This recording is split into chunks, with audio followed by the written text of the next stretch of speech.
드립니다. 아멘. 여러분 2020년 3월 달 둘째 주에 무슨 일이 있었는지 기억하십니까? 2020년 3월 둘째 주. 모든 사람들이 잊을 수 없는 일이 당시에 있었습니다. 바로 중국에서 시작된 코비드19가 미국 땅까지 들어와서 모든 공식적인 활동이 중단되었던 때가 바로 2020년 3월 둘째 주입니다.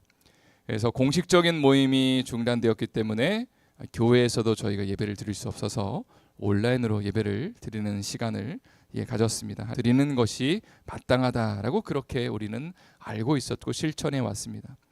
그런데 코비드 때문에 어쩔 수 없이 가정에서밖에 예배를 드릴 수 없는 상황이 되다 보니까 아니 그렇다면 예배를 드린다는 것이 무엇일까? 예배당에 오지 못하고 가정에서 예배를 드린다면 그럼 도대체 예배를 어떻게 드려야 될까? 어떤 신앙생활을 해야 될까를 우리는 질문하고 거기에 대해서 답을 할 수밖에 없었다는 것입니다. 또 코비드를 통해서 많은 분들이 이런 고백을 하시는 것을 우리는 기억합니다. 가족의 소중함을 깨닫게 되었습니다. 심지어는 이제 직장에도 나가지 못하니까 가족들과 하루 종일 시간을 보낼 수 있었고 또 자녀들과 좀 친해지는 시간을 갖게 됐다고, 그리고 가정 예배가 회복되었다는 그런 이야기도 듣게 되었습니다. 이런 모습을 바라보면서 우리에게 정말 중요한 것이 무엇인가를 다시 한번 돌아보게 됩니다. 한번 이런 질문을 드리고 싶은데요. 이 예배당에서 드리는 예배가 더 중요할까요? 아니면 삶의 자리로 나아가서 드리는 삶의 예배가 더 중요할까요?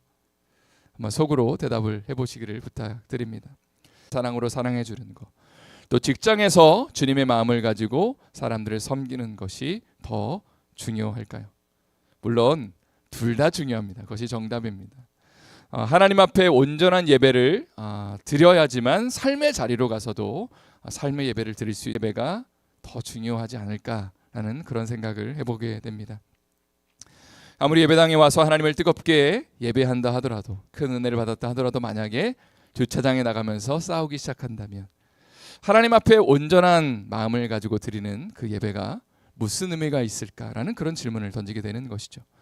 또 많은 은혜를 받았지만 만약에 집에 돌아가서 자녀들에게 그리고 배우자에게 막 폭언을 쏟아붓고 심지어는 막 자녀들을 때리고 직장에 가서 막 갑질을 하고 막 욕을 하고 거짓말을 한다면 그러면 그 사람이 받은 은혜는 과연 무엇을 의미하는지를 우리는 한번 돌아볼 수밖에 없다는 것입니다. 그래서 목사님께서 항상 강조하시는 것이 Here and Now 선교라고 할 수 있죠. 바로 우리가 시간과 물질을 떼어서 어딘가를 가는 것도 중요하지만 바로 우리의 삶의 자리가 바로 선교지이다. 우리의 가정에서 선교사의 삶을 사는 것이고 직장에서 선교사의 삶을 사는 것이다. 그래서 저희가 예배가 끝날 때마다 주일날 비전 선언문에서 이런 고백을 하죠. 최고의 선교지인 가정에서부터라는 그런 표현이 등장하는 이유입니다. 한번 저를 따라 하시겠습니다. 나는 Here and Now 선교사입니다. 조금 더 크게 다시 한번 따라하겠습니다. 나는 Here and Now 선교사입니다. 네, 여러분 아멘이시죠? 이러한 은혜와 축복과 결단이 우리의 삶 가운데 펼쳐질 수 있기를 예수님의 이름으로 축원드립니다. 이 제목을 가지고 한번 이제 성경의 몇 가지 이야기들, 또 오늘 본문의 말씀을 좀 살펴보기를 원합니다. 사무엘상 15장에 보면 하나님이 사울 왕을 향해서 아말렉을 진멸하라라는 명령을 내리십니다. 근데 실제로 하나님께서 놀라운 승리의 역사를 사울 왕과 이스라엘 백성들에게 주셨는데 사울 왕이 이것을 온전히 실행하지 못하게 되죠. 그리고 양과 소, 아주 좋은 것들은 남기게 되는데 저 뒤쪽에서 음메 이런 소리가 들렸던 것 같아요. 그러니까 전쟁이 끝나고 난 다음에 사무엘 선지자가 그 소리를 듣고 난 다음에 아니 도대체 저 소리가 뭐냐고, 다 진멸하지 않았냐고 질문했을 때에 사울 왕이 했던 말이 바로 이것입니다. 하나님 앞에 제사 드리기 위해서 정말 귀한 양과 소는 남겨뒀다고. 그때에 사무엘 선지자가 화를 내면서 했던 말이 무엇이냐면 순종이 제사보다 낫고 수량의 기름보다 듣는 것이 더 낫습니다. 하나님 앞에 순종하는 것이 훨씬 더 귀한 것입니다 라는 이야기입니다. 다시 말해서 아무리 많은 제사를 드리고 그리고 멋진 그런 제물을 하나님 앞에 올려드린다 하더라도 삶의 제사, 하나님 앞에 순종함으로 드리는 제사가 훨씬 더 중요한 것입니다 라는 그런 선언이고 도전이라는 것이죠. 우리가 계속해서 살펴보고 있는 잠언 말씀도 주제 성구가요. 잠언 1장 7절 말씀인데 한번 다 같이 읽어보도록 하겠습니다. 잠언 1장 7절의 말씀 한번 다 같이 읽어보도록 하겠습니다. 여호와를 경외하는 것이 지식의 근본이거늘 미련한 자는 지혜와 훈계를 멸시하느니라. 잠언은 우리의 삶 가운데 여러 가지 조언들 또 삶의 참 중요한 그런 지침들을 우리에게 알려주고 있습니다. 이런 때는 이렇게 하는 것이 좋다. 또 이런 것보단 이런 것이 훨씬 더 나은 것 아니냐는 그런 도전을 하고 있는 것입니다. 그런데 그 시작을 잠언은 이렇게 얘기하는 것이죠. 여호와를 경외하는 것이 지식의 근본이다. 하나님을 예배하고 사랑하는 것이 우리의 삶 가운데 근본이 되어야 된다는 것이죠. 그리고 난 다음에 우리의 삶의 자리로 나가서 어떻게 살아야 하는지를 이야기하고 있는 책이 바로 잠언이라고 할 수 있습니다. 다시 말해서 하나님을 사랑하는 삶, 하나님을 예배하고 제사하는 삶이 근본이 되고 기본이 된 다음에 그렇다면 그것을 가지고 삶의 자리에 가서 이것을 어떻게 실천하는 것이 마땅한지를 알려주는 책이 바로 잠언이라고 할 수 있습니다. 그렇다면 우리의 삶의 자리에서 한번 이런 질문을 또 던지고 싶습니다. 나는 얼마나 here and now 선교사의 삶을 살아가고 있는가? 매일마다 드리는 그런 예배와 그리고 큐티 말씀을 통해서 은혜 받고 난 다음에 나는 얼마나 이것을 우리의 가족들에게, 배우자에게, 또 주변에 있는 사람들에게 이것을 나누고 있는가, 예수 믿는 삶을 살아가고 있는가를 질문하게 되는 것입니다. 이런 배경을 가지고 오늘 본문의 1절 말씀을 한번 읽어보도록 하겠습니다. 잠언 21장 1절 말씀 함께 읽도록 하겠습니다. 시작. 왕의 마음이 여호와의 손에 있음이 마치 봇물과 같아서 그가 임의로 인도하시느니라. 여기 보면 왕이 등장합니다. 세상의 최고의 권력자라고 할 수 있습니다. 모든 것을 좌지우지할 수 있는 사람, 힘과 권세와 부와 능력이 있는 사람이죠. 그러나 잠언 기자는 이런 고백을 하는 것이죠. 왕의 마음도 여호와의 손에 있습니다. 왕이 모든 권력을 가지고 있는 것처럼 보이지만 결국은 그 왕의 마음도 하나님의 다스림과 권세 아래 있습니다 라고 이야기를 하는 것이죠. 그러므로 어떤 도전을 하고 싶냐면 하나님을 궁극적으로는 경외하십시오. 왕을 두려워하는 것보다 하나님을 두려워하시고 하나님을 더 사랑하십시오라고 그렇게 도전을 하는 것입니다. 그리고 2절 말씀은 제가 한번 읽겠습니다. 사람의 행위가 자기 보기에는 모두 정직하여도 여호와는 마음을 감찰하시느니라. 참 중요한 표현이 등장하죠. 사람의 행위가 자기 보기에는 모두 정직해 보인다. 자, 한번 이 말씀을 우리의 마음 가운데 한번 돌아보며 새겨보기를 원합니다. 제가 한국에서 신학대학원을 다닐 때에 역사신학을 전공하신 교수님께서 이런 이야기를 하시는 것이 좀 충격적이었습니다. 무슨 얘기를 하셨냐면 각 교단마다 혹은 각 선교단체마다 이제 각각의 조금은 다른 어떤 신념을 가지고 신앙의 고백을 갖고 있습니다. 선교단체나 교단들은. 그런데 이 각 다른 교단들마다 자기 나름대로의 성경적 근거를 갖고 있다라는 얘기를 하셨습니다. 그러니까 우리가 보기에는 좀 다른 것들을 따르고 있고 믿고 있는 사람들조차도 그들 나름대로는 성경적인 근거를 다 갖다 댄다는 것. 그것이 저에겐 좀 충격적인 이야기로 다가왔고요. 심지어는 이단들조차도 성경을 펴서 그들의 나름대로의 신앙의 근거를 제시한다라는 이야기도 하셨습니다.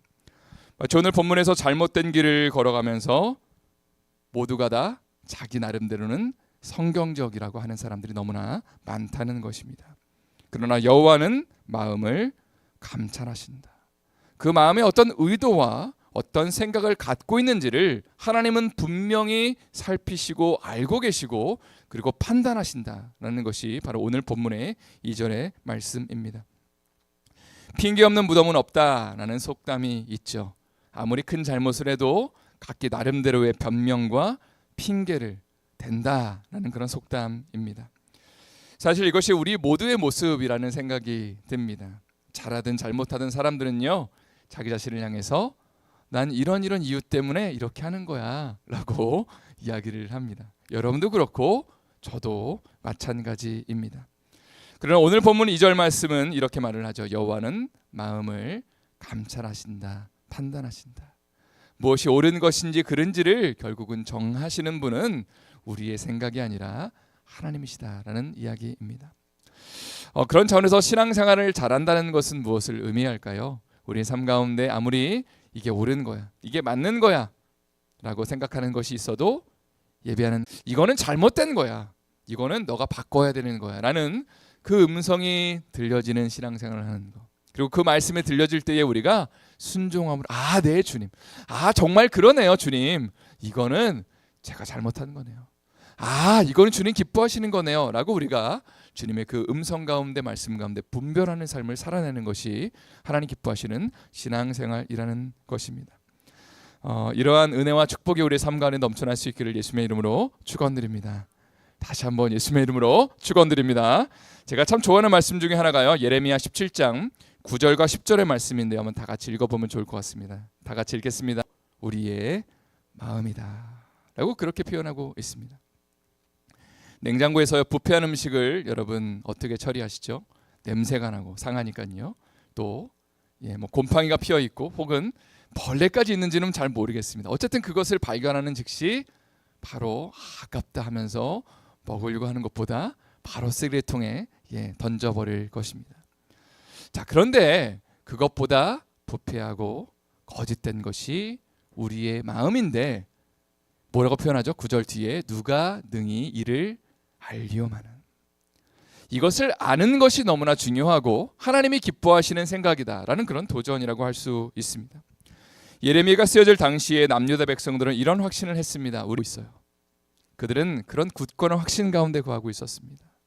예루살렘 성전이 절대로 무너지지 않을 거라고 그들은 확신 가운데 매일매일을 너의 우상 숭배 때문에 이 예루살렘이 결국은 무너질 거다라고 주님은 경고하셨습니다. 그리고 이들을 향해서 주님이 이렇게 말씀하시는 것이죠. 만물보다 거짓되고 심히 마음인데 이것을 아는 것이 지혜이다. 자, 참 중요한 도전을 하고 있는 겁니다. 우리가 신앙생활을 하면서 저를 포함해서 이런 성향이 있어요. 나는 잘하고 있어요. 여러분, 내일이 땡스기빙인데 그 전날 얼마나 쉬고 싶으신데 이 예배당에 나오시는 것이 정말 대단한 신앙 가지고는 나올 수 없는 것인데, 여러분 정말로 너무 잘하고 계신 것은 사실이고 칭찬받아 마땅한, 격려받아야 되는 그런 일입니다. 아멘이시죠 여러분? 그런데 그런 우리의 마음 가운데 어떠한 생각이 들어갈 수 있냐면, 야, 이 정도면 내가 정말 잘하는 거 아니냐라는 그런 생각이 들어올 수 있는 거죠. 물론 격려받으셔야 됩니다. 그러나 하나님 기뻐하시는 생각은요, 그 생각이 아니라는 것이죠. 하나님, 제가 심히 부패하고 하나님, 내 마음이 심히 거짓됩니다라고 고백하는 내 마음을 좀 살펴주세요. 혹시라도 제 안에 정말 심히 거짓된 것, 하나님 기뻐하시지 않는 것이 있다면 하나님 그것을 좀 알려주세요. 하나님, 내가 이것을 돌이키길 원합니다라고 고백하는 것이 하나님 기뻐하시는 신앙생활이라는 것입니다. 그런 차원에서 방금 전에 읽었던 17장 10절의 말씀 제가 다시 한번 읽어드리도록 하겠습니다. 나 여호와는 심장을 살피며 배부를 시험하고 각각 그의 행위와 그의 행실대로 보응하나니. 이렇게 보면요, 하나님의 말씀은요, 하나님은 심장을 살피시고 폐부를 또 시험하신다라는 표현이 등장합니다. 심장과 폐부는요, 우리의 생각과 마음을 가리킵니다. 우리의 마음과 생각 속에 무엇이 있는지를 하나님 정확하게 보신다. 그리고 그 속에서 하나님 기뻐하시는 생각과 하나님 기뻐하시지 않는 생각들을 구분해 내신다는 것이죠. 또 우리의 마음의 그 중심 가운데 있는 것들을 주님이 알고 계십니다. 힘들고 어려운 일들, 탄식해야 되는 일들, 울고 있는 것들, 이거는 아무도 모르지 않은 그 생각들을 주님은 알고 계신다, 살피고 계신다는 것이죠. 자, 그런데 어떤 경우에는 우리의 삶 가운데 내가 옳다고 생각하고 맞다고 생각하면서 하나님의 은혜와 긍휼을 구하지 않는다면 하나님이 그 역시도 알고 계시면서 우리를 책망하시고 그리고 우리를 혼내신다라는 것이 바로 오늘 말씀의 도전입니다. 또 오늘 본문의 3절 말씀 한번 다 같이 읽어보도록 하겠습니다. 3절 말씀 읽겠습니다. 공의와 정의를 행하는 것은 제사 드리는 것보다 여호와께서 기쁘게 여기시느니라. 앞에서 우리는 하나님이 우리의 마음을 살피시는 분이다라는 이야기를 나누었습니다. 여기서는 공의와 정의를 행하는 삶에 대해서 이야기를 하고 있죠. 공의와 정의는요, 하나님을 사랑하는 사람들이 이 땅의 삶을 살아가면서 행해야 되는 덕목이라고 할 수 있습니다. 다시 말해서 앞에서 도전한 것처럼 하나님을 예배하는 것이 이제 우리의 삶 가운데 그러면 어떻게 이어져야 되냐라고 이야기할 때 바로 공의와 정의를 구하는 것. 하나님이 기뻐하시는 삶을 사는 것이 오늘 본문에서는 제사를 드리는 것보다 하나님을 더 기쁘시게 하는 것이다 라고 그렇게 도전하고 있는 것입니다. 오늘은 선지서의 말씀을 좀 많이 언급하고 있는 이사야 1장 11절 12절 말씀을 또 다 같이 한번 읽어보도록 하겠습니다. 시작. 여호와께서 말씀하시되 너희의 무수한 재물이 내게 무엇이 유익하뇨? 나는 수장의 번제와 살찐 짐승의 기름에 배불렀고 나는 숫송아지나 어린 양이나 수점수의 피를 기뻐하지 아니하노라. 너희가 내 앞에 보이러 오니 이것을 누가 너희에게 요구하였느냐? 내 마당만 밟을 뿐이라. 하나님은 무수한 재물이 올려지는 것에 대해서 이렇게 말씀하십니다. 내가 이것을 기뻐하지 않는다. 누가 이런 재물을 요구했느냐? 아마 당시의 사람들은 반대 생각을 가지고 하나님을 예배했을 겁니다. 하나님 기뻐하시겠지, 하나님이 참 영광 받으시겠지라는 그 마음을 가지고 수많은 재물을 하나님 앞에 올려드렸다는 것이죠. 그러나 하나님이 이것을 기뻐하지 않으셨습니다.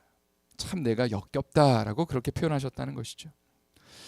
하나님께 드리는 예배가 왜 문제가 되었을까요? 이사야 선지자가 살았던 그 당시에 하나님은 왜 이 예배를 기뻐하지 않는다고 그렇게 강하게 말씀하셨을까요?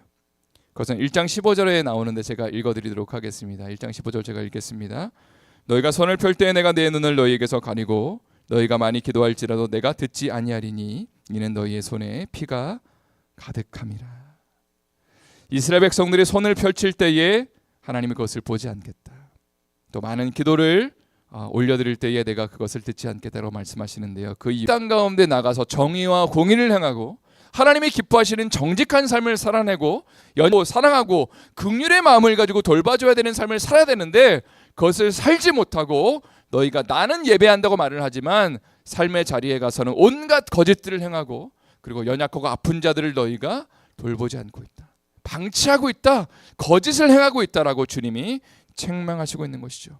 그래서 너희가 드리는 예배를 나는 기뻐하지 않는다라고 주님 말씀하시는 겁니다. 성도 여러분, 하나님이 기뻐하시는 예배는요 이곳 성전에서 시작됩니다. 아멘이시죠? 예, 다시 한번요. 하나님이 기뻐하시는 예배는 바로 이곳에서 시작됩니다. 그러나 어디서 완성되냐면 바로 삶의 자리에서 완성됩니다. 예배를 마치고 나가시면서 예배 잘 드렸다, 오늘 은혜 받았다 라고 이야기하는 것으로 예배가 끝나는 것이 아니라 바로 예배당 문을 나가는 그 순간부터 우리의 진짜 예배가 시작된다는 것이죠. 바로 그것이 Here and Now 선교사의 삶을 살아내는 것입니다. 그렇다면 오늘 우리는 어떤 삶을 살아야 될까요? 내가 바로 허락된, 내가 살아가고 있는 그곳이 하나님 나를 보내주신 선교지다 라고 생각하며 사는 것입니다. 자녀들에게 말 한마디를 하시면서 좀 조심스럽게 축복의 말을 건네시기를 축복합니다. 배우자에게 좋은 말, 예쁜 말을 하시기를 축복합니다. 또 오늘 만나는 사람들에게, 오늘 비즈니스의 현장에서 우리가 대하는 그런 사람들, 또 직원들에게 예수님의 마음을 가지고 말하고 행동하는 것이 주님 기뻐하시는 모습이라는 것이죠. 이러한 은혜와 축복이 우리 삶 가운데 넘쳐나시기를 예수님의 이름으로 축원합니다. 제가 마지막으로 한 가지 이야기만 하고 말씀 마치기를 원하는데요. 저와 제 아내 곳곳을 마쳤습니다. 기회가 있는 대로 공원에 나가서 1:1 전도를 했고 또 성경도 나눠주고 또 거리에 나가서 찬양도 하고 이런 일들이 정기적으로 감당을 했는데요. 제 아내가 이스라엘 한국문화원에서 좀 일을 했던 적이 있었습니다. 이 문화원이 물론 이제 복음을 직접적으로 전할 수 있는 기관은 아니에요. 그러나 한국 문화를 통해서 이제 선교사님이 운영하고 계시는 그런 곳이었고 이제 결국은 복음을 증거하기를 원하는 그런 곳이었습니다. 재밌는 것은 유대인들 중에 종교인들이 있거든요. 이 사람들은 진짜 전도하기가 힘든 사람들입니다.